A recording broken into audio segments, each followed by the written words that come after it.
Hi everyone, my name is Rona Tranberg and I'm the Unit Coordinator for Evidence-Based Nursing 2. And this morning we are honoured to have Professor Roger Watson, who is with us from the University of Hull. And he is the Chief Editor for JAN, which is the Journal of Advanced Nursing. And today we're going to have you answer some questions in relation to research in nursing, and thank you for being here with us. My first question is, what is the importance of research in nursing? A very good question, and it's unusual that it should be asked, I think, because many disciplines wouldn't ask that question. I don't think that doctors of medicine or physicists or chemists would necessarily ask the question, but we do ask it a lot within nursing, because I think it's still, despite a history of maybe 50 or 60 years of research in nursing, it's still relatively new, and many people, both within the profession and outside, don't necessarily see us as a research-based profession. That's true. But I think it's very important, because clearly no subject or discipline, if you like to call nursing a discipline, can claim its own area of knowledge or foundation for knowledge without doing research into its own practice. So that's one area. That doesn't usually impress the people outside nursing too much, because most people wouldn't give a great concern about that particular issue. But I think one of the other important things, which is a secondary effect, is I think it creates the right kind of nurse. I think being involved in research and doing research and being trained in research creates nurses who've got an inquiring mind, whether or not the research they're doing is directly relevant to patient care or clinical practice. Yep. So I think all round it's a good thing. But also it helps us to solve problems, and there are clearly, some problems which have been solved by research. And the issues of pressure sore and pain. We haven't eliminated these things yet, but nursing research alone has contributed a great deal to these areas, independently from other kinds of research. Right. Okay. Okay, thank you for that. And next we have, why is it important in the clinical area of nursing? Why is research important in the clinical area of nursing? Yeah, well clearly that's where nursing research is of most importance. Sadly, it's probably where a lot of research isn't done. Yes. A lot of research is done about things around nursing and peripheral to the actual clinical area. But if we're going to improve our practice in nursing and improve nursing practice and work alongside other disciplines, it's crucial, because we have to be able to defend what we're doing and to explain what we're doing and also to improve what we're doing. And I don't think that can be done any other way than through research. I don't necessarily mean nursing research alone. I think that's a bit of a misnomer. I think that we should be just talking about research and looking at researching with other disciplines and making our contribution towards the team. So I can't envisage any other way really of improving practice in the long term without having some element of research in there.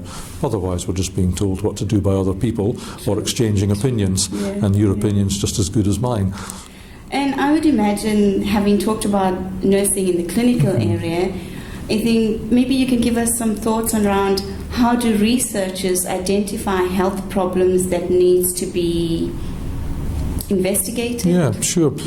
Well, I mean, very often it's common sense and looking around you, and seeing what's in the clinical field when you're working there, and seeing what the problems are, and then trying to find out if anything's been done about them. In my own research, which has been with me since over 25 years, since the clinical areas of feeding difficulty and dementia, was something that I noticed in the clinical area was not being addressed. Nobody else was really looking at this, apart from one or two Scandinavian authors. Yep. So that was something that came out of practice.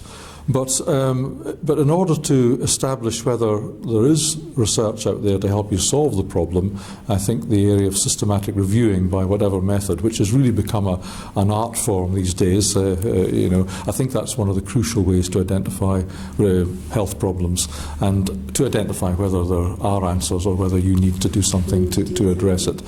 So I think intuition combined with a bit of skill around the searching the literature systematically is crucial. I think when you're looking at nursing, it's about something that annoys you, and a clinical practice that annoys you, kind of identify the problem. Yes. But I think if we went with the things that annoyed us, we'd have lots of research questions. We then need to decide which ones are actually researchable and which ones haven't been dealt with before. But yes, I know what you mean. Yeah. Right. And you're an editor of JAN, Journal of Advanced Nursing. Yes. So in your role as the editor of this, how do you see literature helping and providing the background in any research problem? Perhaps literature that's published? Yeah, sure. Well, I have to be very honest here and say that a great deal of what we publish, and not just in the Journal of Advanced Nursing, is not about direct clinical problems. A lot of it, again, is peripheral. It's about nursing workforce, it's about nursing attitudes, nurse training, nurse education. All of these are important, and they have an indirect effect on clinical practice and on health problems. But on the other hand, I do definitely see a strand of research that's directly applicable. And I think the biggest contribution that we do make here is through systematic reviews. And we publish a couple of these every month, and we really value them for all sorts of reasons. So that's one area which we'll gather an area of evidence, synthesize it, say what the best practice could be, and present research problems for the future, for future investigation. But increasingly as well, I see randomised controlled trials coming in, which is something that's been missing in nursing. We started off with RCTs, doing what the doctors did, then we faded away, did a lot of qualitative research. Not that there's anything wrong with qualitative research at all, but I've seen an increasing number of randomised controlled trials coming in and being done rigorously and sufficiently rigorously to be added to the meta-analytical database. Yes. They're following the consort guidelines. They're getting the randomization right, they're getting the sampling right, and they're getting the outcome measures right. Still a long way to go, so that's sort of clear contributions there. But we contribute in all sorts of other ways, and not just my journal, but I was looking at a couple of recent issues the other night, and I noticed one paper recently which was a systematic review of transitions between care environments for older people.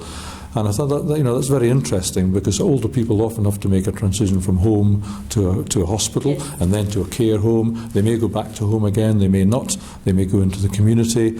And I think we often don't realise the profound effect it has on older people, a sense of loss, a sense of uncertainty, a sense of fear. And I think by highlighting these things, as this systematic review did, it raised a few good research problems, but it also heightened awareness of this issue for any nurses who read it. So I think that was an unusual kind of review, I thought. It wasn't sort of taking a problem that needed solving, it was just highlighting an area where we weren't necessarily very aware of the issues. And another paper recently, which I thought was unusual but provided a really good insight into an area of care, was a paper which was done by midwives looking at the personality characteristics of mothers and their tendency to breastfeed. And this is a huge health problem worldwide. It's trying to encourage mothers to breastfeed. It's clearly best. I think all the evidence shows that. But what I hadn't realised before, and I don't think anybody had really noticed before, is that different personality types are more or less likely to breastfeed. Mm-hmm. Mothers who are neurotic are much less likely to breastfeed. Mothers who are conscientious, using the new 5-factor index, are much more likely to breastfeed. Now, you can't change people's personalities, but at least you can target the counselling and the support if you suspect that mothers are suffering from being a neurotic personality. So we provide all sorts of insights in different ways. Yeah. Very interesting, very interesting. Okay, in line with literature review, our students now have their first assessment coming up, which is about a literature review. Right. So I was just wondering, do you have any tips for our students preparing to write up a literature review, just very briefly? Yes, I definitely do. I think the first thing the student should do is go to the PRISMA website. That's the Preferred Reporting for Systematic Reviews and Meta-Analysis website, and download the flow diagram there and download the guidance for doing the systematic review. And this is rapidly becoming a kind of international standard in publishing for doing reviews. But not only that, it actually tells you step by step what to put into the review, which is actually dictated, of course, by how you do the review. So I think that's one thing that they should really pay attention to, and increasingly with my students I'm using that as a way of not only doing the review but of actually presenting the review. So they have to be aware in any systematic review that they need to explain, it's systematic because they explain all the steps they do. They need to keep a note very carefully, which students can sometimes be bad at, of the search terms, the databases, the dates, and the number of papers they find for a start, then the number of papers that they throw away, and the number of papers they keep, and then the numbers that finally make it to the review.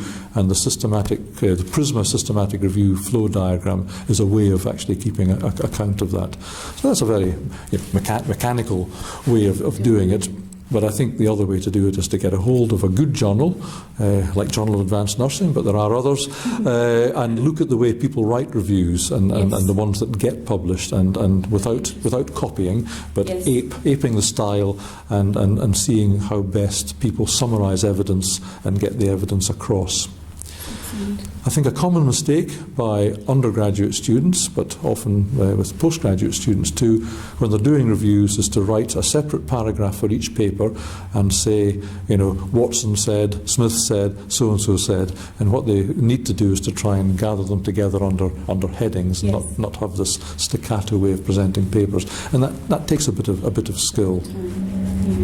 So it's more than just a summary of the... Yes, it's more than a summary of individual papers. A systematic review should be more than the sum of just the parts. It should add something extra, which is synthesis, pulling the papers together, but also putting them under, very mechanically and deliberately under subheadings, which people who read it will be drawn to and will say, that's something new that's coming out of that. What has it got to say about that?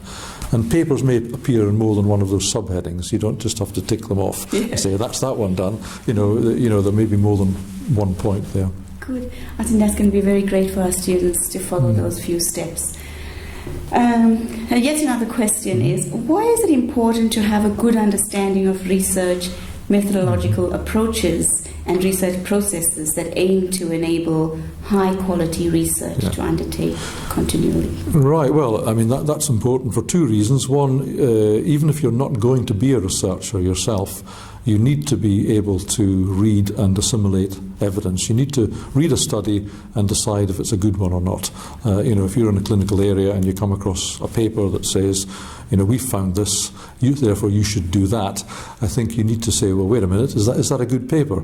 If it's based on a randomised controlled trial or purports to be, is it a good one? What are the quality indicators there that would indicate to me that that's worth reading and paying attention to?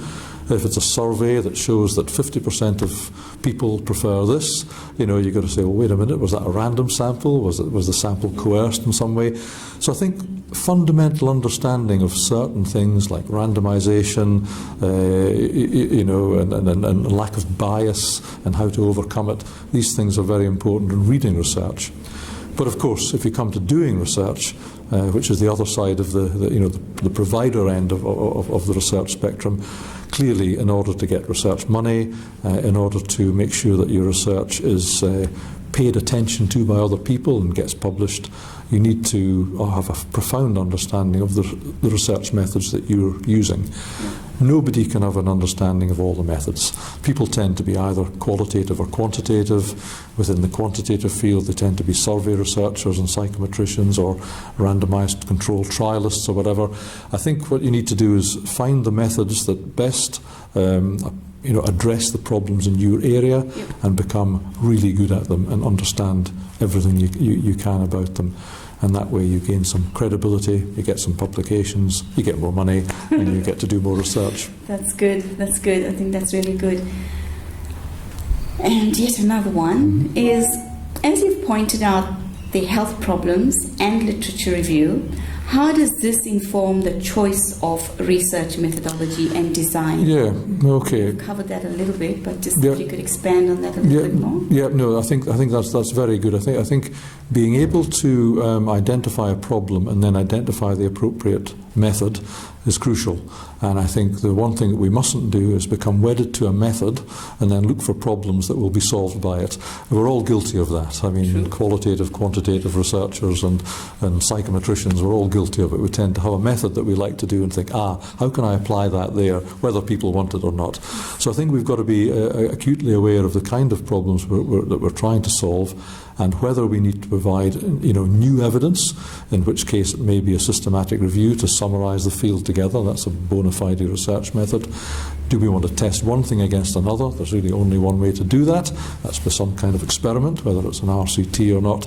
Or do we want to find out the general level of some sort of disability or health problem in the population? Then we need to turn to epidemiological or survey methods. And again, this comes by reading a lot of research, Yes. and it comes by doing a lot of research and working in teams and consulting with people. So it's crucial to get the methods right. You can't really prove that one thing's better than another using a survey, for example. Yeah. You can only infer. You can only, you can prove very little, but you can only really demonstrate that something is better than something else by subjecting it to some sort of trial method. Mm-hmm. So, it's not that complicated really, but you do see mistakes being made now and methods being applied inappropriately.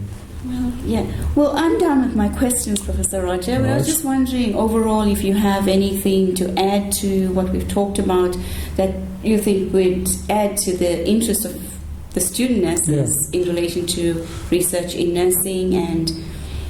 Yeah, well, sure, Rona. Yes, I noticed that the module you're leading is called evidence-based practice. Is that right? Yeah, evidence-based nursing. Yeah, evidence-based nursing 1, which they do in year 2, and evidence-based nursing 2, which is in their third year. Yeah. Well, I think there's sometimes. I mean, evidence-based nursing, evidence-based practice is a very worthy thing. It's been a slightly more of a trend in recent years to adopt this approach, and I think there are many different ways of approaching it and looking at it. Here in Australia, you've got the Joanna Briggs Institute, which of course is not just in Australia. Yes. It's spread all over my native country of Scotland as well. But you've also got the Cochrane Review System, the York Systematic Review System, all purporting to provide evidence for practice. So I think that people need to be aware there's more than one way to get evidence. It's not just one method, and all of these methods offer slightly different ways of assessing the evidence. Some of them are more flexible than others. Yep. So again, even within the range of systematic reviewing methods, you need to get the right method and know what the method is. But I think there's a tendency sometimes for people to confuse evidence-based practice with research itself. And I think that's a mistake. And I think sometimes, I'm not criticising your module, I just think that sometimes evidence-based practice is presented as if this was research, whereas evidence-based practice is the outcome of research. And I think that we still need to have a profound understanding of research methods and to learn them under maybe a different kind of umbrella than evidence-based practice. Because evidence-based practice is really something you could do a lot of it without a profound understanding of research, whereas you can't really do research without understanding research methods themselves. And the only other thing I'd like to say as editor of the Journal of Advanced Nursing for the students who are perhaps hoping to go on to write and publish is that we receive something like 1,500 papers a year, and we publish 300 of them. Yes. So the competition out there is terrific to getting published. That's good. And there are some very simple things that people can do to maximise their chances of getting published. And as an editor of a journal, I would put at the top of the list is please read the guidelines for the journal. I see papers every day where the guidelines haven't been read, and if you read the guidelines, they will tell you 99.9% of what you need to get your paper at least looked at by the editor and not rejected at the beginning of the process. So all the information is there for people to learn and to use if they want it. Excellent. Thank you very much for your time, and I'm sure all this information will be very useful for our students, and perhaps we'll get some researchers coming out from this unit at the end of this year. Thanks, Rona. Thank you very much. Enjoyed it very much.